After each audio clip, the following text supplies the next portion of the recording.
The Money Moon, a Romance, by Jeffery Farnol.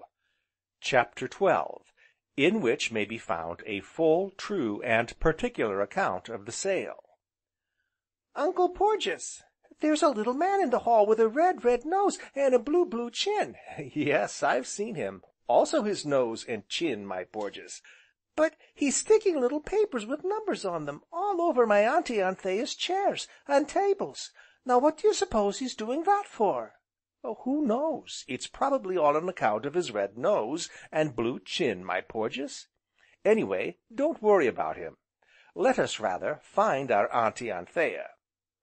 They found her in the hall, and it was a hall, here at Dapplemere, wide and high, and with a minstrel's gallery at one end, a hall that, years and years ago, had often rung with the clash of men-at-arms, and echoed with loud and jovial laughter, for this was the most ancient part of the manor.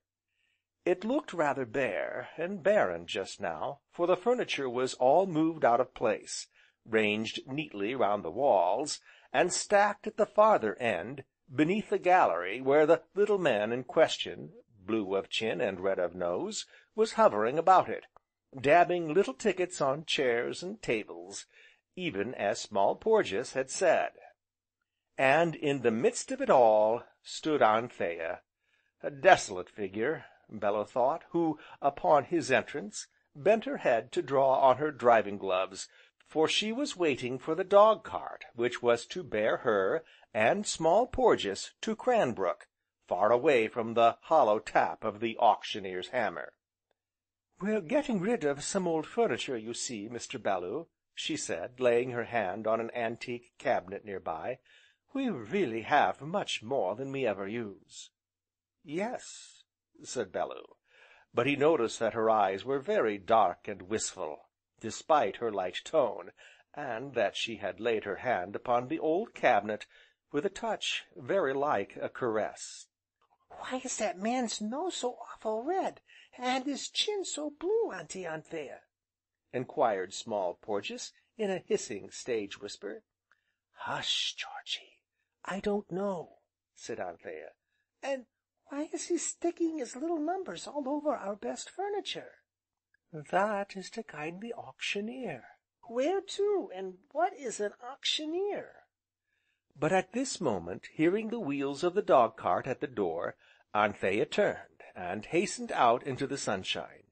"A lovely day it do be for driving," said Adam, touching his hat, "and Bess be thinking the same, I do believe," and he patted the glossy coat of the mare, who arched her neck, and pawed the gravel with an impatient hoof. Lightly, and nimbly, Anthea swung herself up to the high seat, turning to make Small Porges secure beside her, as Bellew handed him up. "You'll look after things for me, Adam?" said Anthea, glancing back wistfully into the dim recesses of the cool old hall. "Aye, I will that, Miss Anthea." "Mr. Bellew, we can find room for you if you care to come with us." "Thanks," said he, shaking his head, "but I rather think I'll stay here, and help Adam to look after things, if you don't mind." "Then, good bye," said Anthea, and, nodding to Adam, he gave the mare her head, and off they went. "Good bye!" cried Small Porges, "and thank you for the shilling, Uncle Porges." "The mare is, rather fresh this morning, isn't she, Adam?" inquired Bellew, watching the dog cart's rapid course. "Fresh, sir? And that's rather a dangerous sort of thing for a woman to drive, isn't it?" "Meaning the dog cart, sir." "Meaning the dog cart, Adam." "Why, Lord love you, Mr. Bellew, sir," cried Adam with his great laugh, "there ain't nobody can handle the ribbons better than Miss Anthea. There ain't a horse as she can't drive, or ride, for that matter, not nowheres, sir." "Hum!" said Bellew, and, having watched the dog cart out of sight, he turned and followed Adam into the stables. And here, sitting upon a bale of hay, they smoked many pipes together in earnest converse, until such time as the sale should begin. As the day advanced, people began arriving in twos and threes, and, among the first, the auctioneer himself. A jovial-faced man was this auctioneer, with jovial manner and a jovial smile. Indeed, his joviality seemed, somehow or other, to have got into the very buttons of his coat, for they fairly winked and twinkled with joviality. Upon catching sight of the furniture, he became, if possible, more jovial than ever, and, beckoning to his assistant, that is to say, to the small man with the red nose and the blue chin, who, it seemed, answered to the name of Theodore, he clapped him jovially upon the back, rather as though he were knocking him down to some unfortunate bidder, and immediately fell into business converse with him, albeit jovial still. But all the while intending purchasers were arriving. They came on horse, and afoot, and in conveyances of every sort and kind, and the tread of their feet, and the buzz of their voices awoke unwonted echoes in the old place. And still they came, from far and near, until some 100-odd people were crowded into the hall. Conspicuous among them was a large man with a fat red neck which he was continually mopping at, and rubbing with a vivid bandana handkerchief scarcely less red. Indeed, red seemed to be his pervading color, for his hair was red, his hands were red, and his face, heavy and round, was reddest of all, out of whose flaming circumference two diminutive but very sharp eyes winked and blinked continually. His voice, like himself, was large, with a peculiar brassy ring to it that penetrated to the farthest corners and recesses of the old hall. He was, beyond all doubt, a man of substance, and of no small importance, for he was greeted deferentially on all hands, and it was to be noticed that people elbowed each other to make way for him, as people ever will before substance and property. To some of them he nodded, to some he spoke, and with others he even laughed, albeit he was of a solemn, sober, and serious nature, as becomes a man of property and substance. Between whiles, however, he bestowed his undivided attention upon the furniture. He sat down suddenly and heavily in chairs. He pummelled them with his plump, red fists, whereby to test their springs. He opened the doors of cabinets.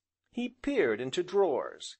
He rapped upon tables, and altogether comported himself as a thoroughly knowing man should, who is not to be hocussed by veneer, or taken in by the shine and splendor of well-applied beeswax. Bellew, watching all this from where he sat screened from the throng by a great carved sideboard, and divers chairs and what-nots, drew rather harder at his pipe, and, chancing to catch Adam's eye, beckoned him to approach. "Who is that round, red man yonder, Adam?" he inquired, nodding to where the individual in question was engaged at that moment, poking at something or other with a large, sausage-like finger. "That," replied Adam in a tone of profound disgust, "that be Mr. Grimes o' Cranbrook, sir. Calls hisself a corn chandler, but I calls him, well, never mind what, sir, only it warn't at corn chandling as he made all his money, sir, and it be him as we all work and slave for, here at Dapplemere Farm." "What do you mean, Adam?" "I mean as it be him as holds the mortgage on Dapplemere, sir." "Ah! And how much?"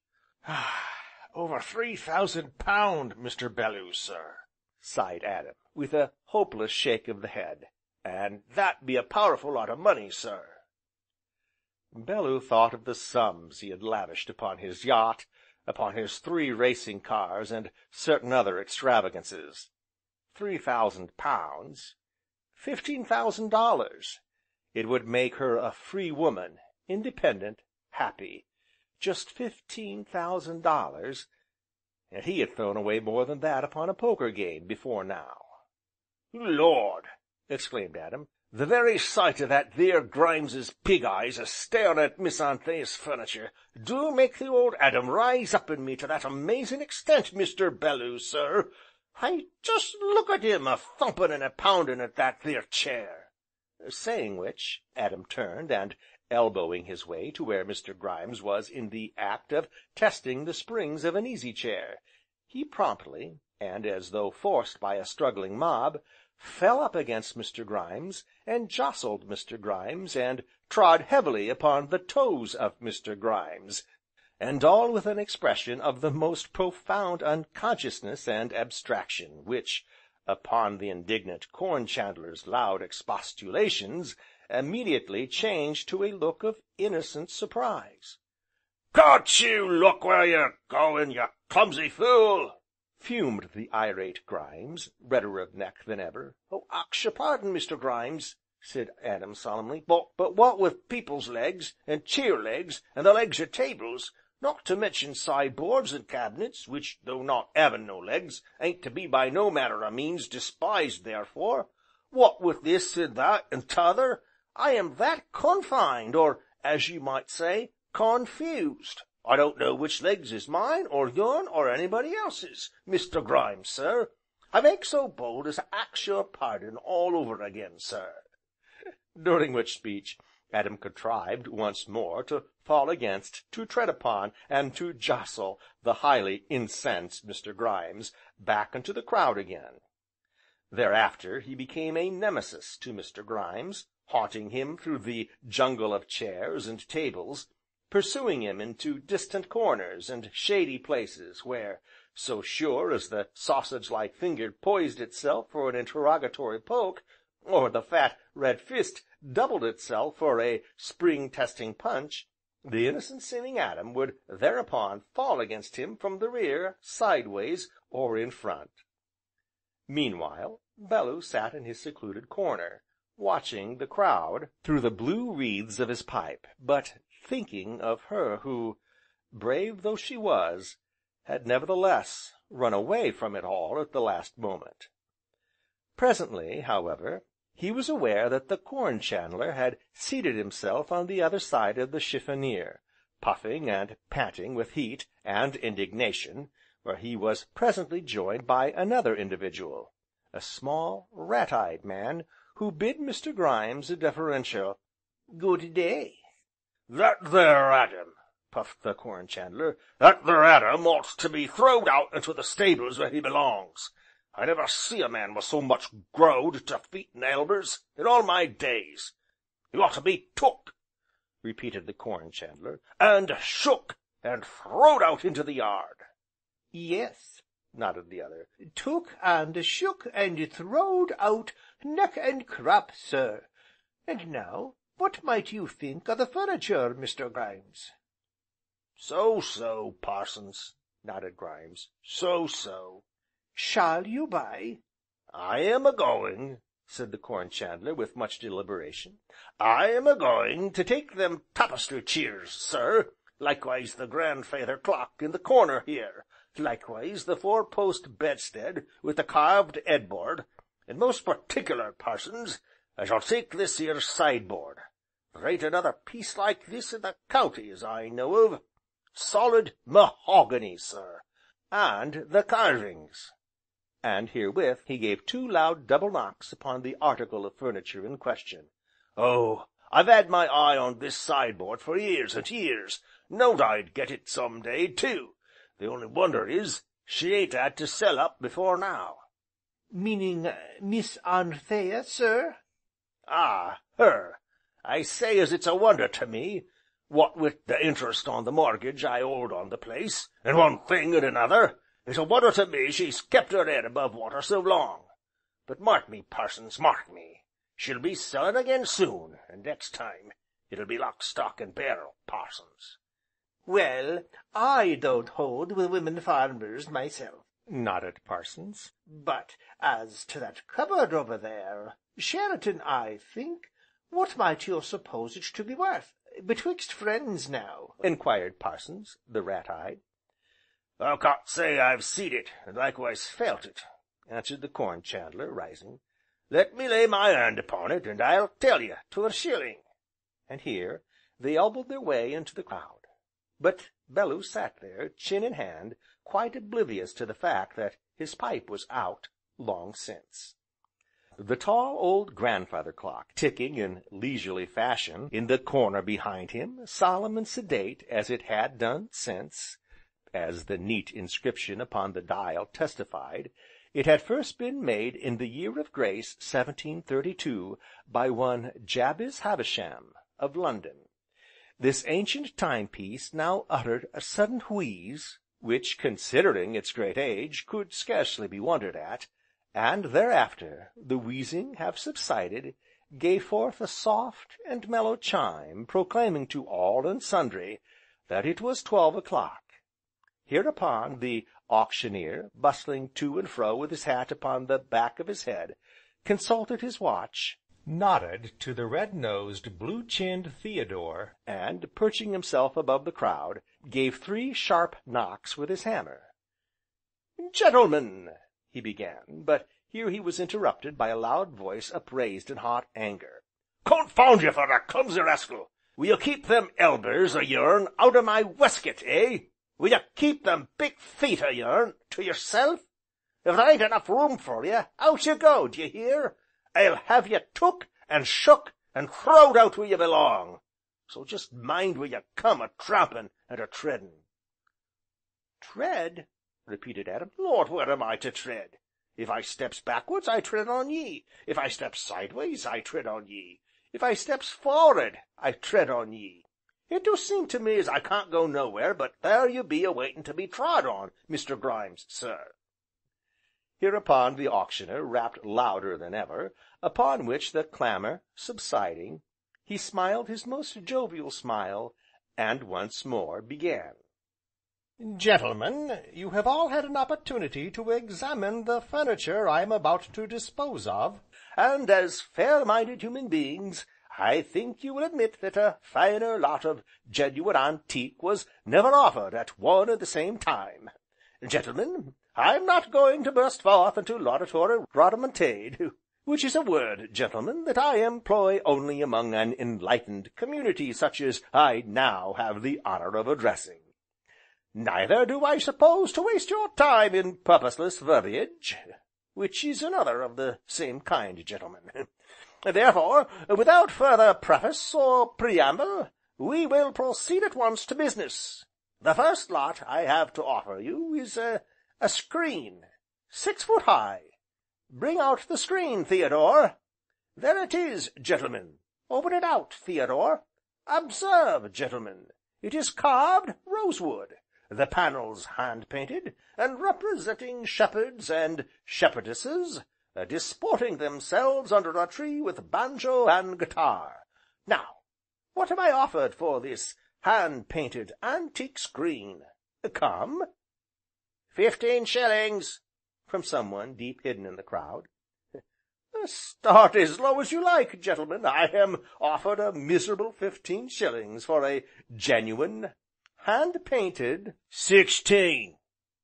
This from a long, loose-limbed fellow with a patch over one eye, and another on his cheek. "A pound!" said Adam, promptly. "A guinea!" nodded he of the patches. 25 shillings, said Adam. "At 25 shillings," cried the auctioneer, "any advance?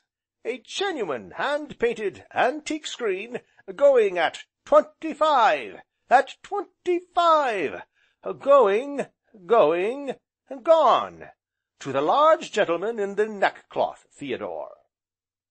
"There be that Job Jagway, sir," said Adam, leaning across the sideboard to impart this information. "Over yonder, Mr. Belloo, sir, 'im as was bidding for the screen, the tall chap with the patches. 2 patches be pretty good, but I do wish I'd give 'im a couple more while I was about it, Mr. Belloo, sir." Here the auctioneer's voice put an end to Adam's self-reproaches, and he turned back to the business in hand. "The next lot I am going to dispose of, gentlemen, is a fine set of 6 chairs with carved antique backs, and upholstered in tapestry. Also 2 arm-chairs to match. Wheel 'em out, Theodore. Now, what is your price for these 8 fine pieces? Look 'em over, and bid accordingly." 30 shillings, again from the depths of the crowd. "You choke, sir!" laughed the Auctioneer, rubbing his hands in his most jovial manner. "Oh, you choke! I can't see you, but you choke, of course, and I laugh accordingly. 30 shillings for 8 fine, antique tapestried, hand-carved chairs! Oh, very good! Excellent, upon my soul!" £3, said the fiery-necked Corn chandler. "Guineas," said the rat-eyed Parsons. £4, nodded the Corn chandler. £4.10, roared Adam. 5, dotted Grimes, edging away from Adam's elbow. £6.10, cried Adam. 7, from Parsons. 8, said Grimes. 10, roared Adam, growing desperate. 11, said Grimes, beginning to mop at his neck again. Adam hesitated. £11 seemed so very much for those chairs, that he had seen Prudence and the rosy-cheeked maids dust regularly every morning, and then, it was not his money after all. Therefore Adam hesitated, and glanced wistfully towards a certain distant corner. At £11, this fine suite of hand-carved antique chairs, at £11, at 11, going 15, said a voice from the distant corner, whereupon Adam drew a great sigh of relief, while the Corn chandler contorted himself in his efforts to glare at Bellew round the sideboard. £15, chanted the Auctioneer. I have 15, I am given 15. Any advance? These 8 antique chairs, going at 15. Going, for the last time, going, gone. Sold to the gentleman in the corner, behind the sideboard, Theodore. "They were certainly fine chairs, Mr. Grimes," said Parsons, shaking his head. So, said the chandler, sitting down heavily. So, Parsons.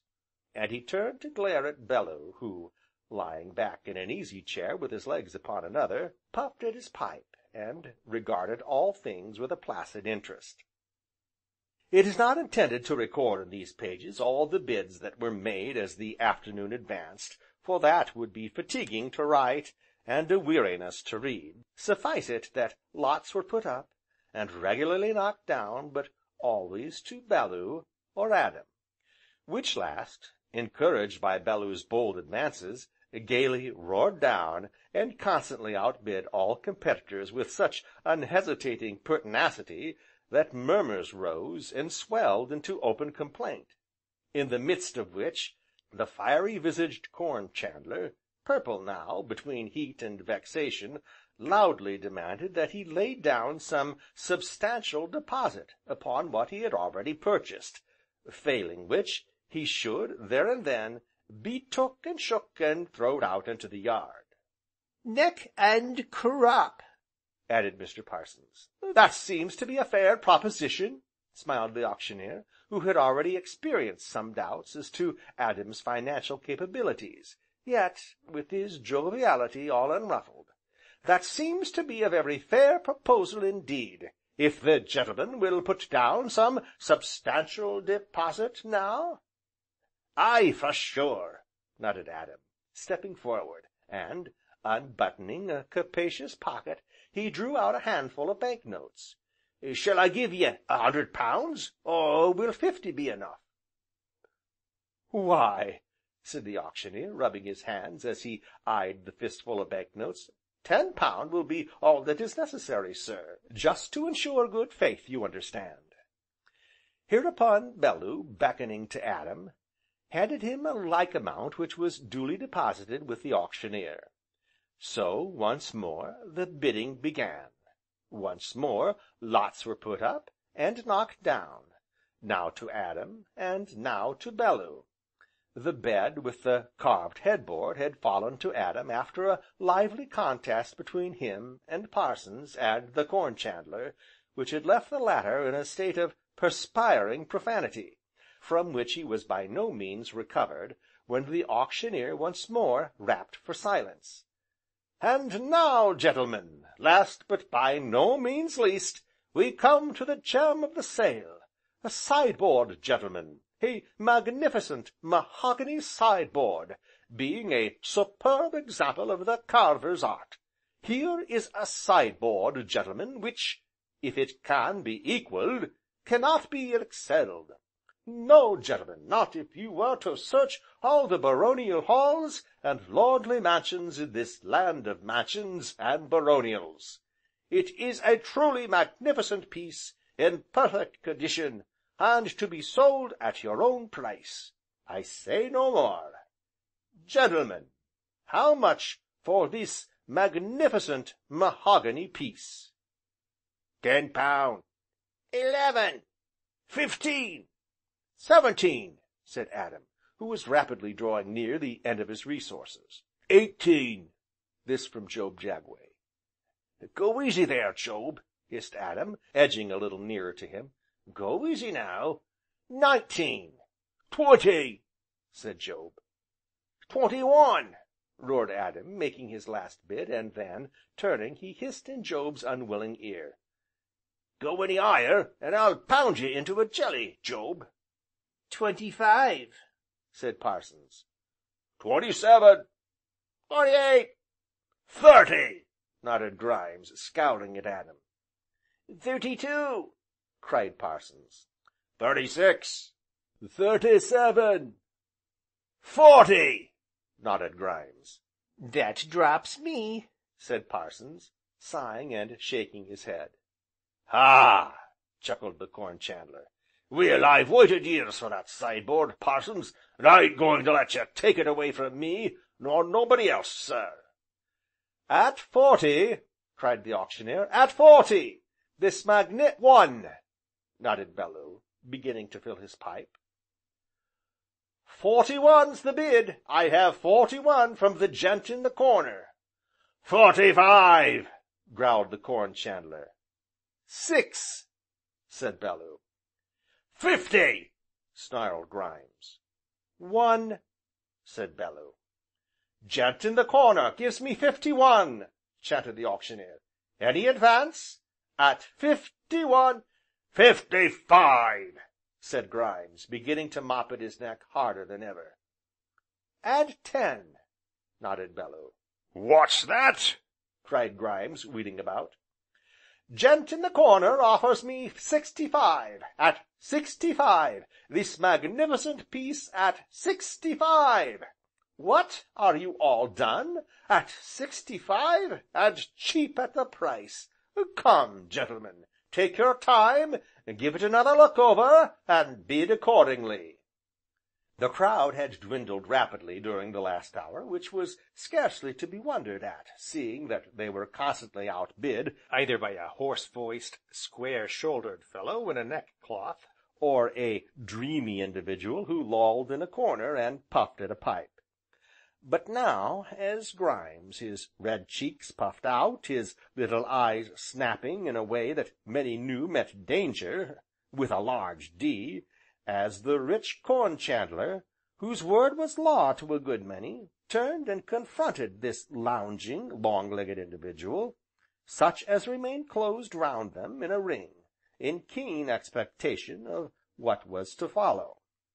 Observing which, the Corn Chandler, feeling it incumbent upon him now or never to vindicate himself as a man of property and substance, and not to be put down, thrust his hands deep into his pockets, spread his legs wide apart, and stared at Bellew in a way that most people had found highly disconcerting, before now. Bellew, however, seemed wholly unaffected, and went on imperturbably filling his pipe. At 65, cried the auctioneer, leaning towards Grimes with his hammer poised, at 65, will you make it another pound, sir? Come, what do you say?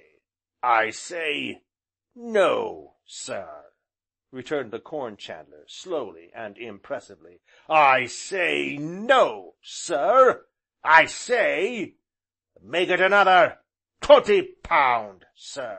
Hereupon heads were shaken or nodded, and there rose the sudden shuffle of feet as the crowd closed in nearer. "I get 85. Any advance on 85?" "86," said Bellew, sucking the tobacco in his pipe bowl with his thumb. Once again the auctioneer leaned over and appealed to the Corn chandler, who stood in the same attitude, jingling the money in his pocket. "Come, sir, don't let a pound or two stand between you and a sideboard that can't be matched in the length and breadth of the United Kingdom. Come, what do you say to another 10 shillings? "I say, sir," said Grimes, with his gaze still riveted upon Bellew, "I say, no, sir. I say, Make it another £20, sir." Again there rose the shuffle of feet, again heads were nodded, and elbows nudged neighbouring ribs, and all eyes were focused upon Bellew, who was in the act of lighting his pipe. £106, cried the auctioneer, "at 1/6, at 1/6." Bellew struck a match, but the wind from the open casement behind him extinguished it. "I have £106. Is there any advance? Yes or no? Going at 106." Adam, who up till now had enjoyed the struggle to the utmost, experienced a sudden qualm of fear. Bellew struck another match. "At £106, at 1/6, going at £106. A cold moisture started out on Adam's brow. He clenched his hands, and muttered between his teeth. Supposing the money were all gone, like his own share, supposing they had to lose this famous old sideboard, and to Grimes of all people! This, and much more, was in Adam's mind while the auctioneer held his hammer poised, and Bellew went on lighting his pipe. "Going at 106, going, 50 up!" said Bellew. His pipe was well alight at last, and he was nodding to the auctioneer through a fragrant cloud. "What?" cried Grimes. "'Ow much?" "Gent in the corner gives me £156, said the auctioneer, with a jovial eye upon the Corn chandler's lowering visage. 156. All done? Any advance? Going at 156. Going, gone.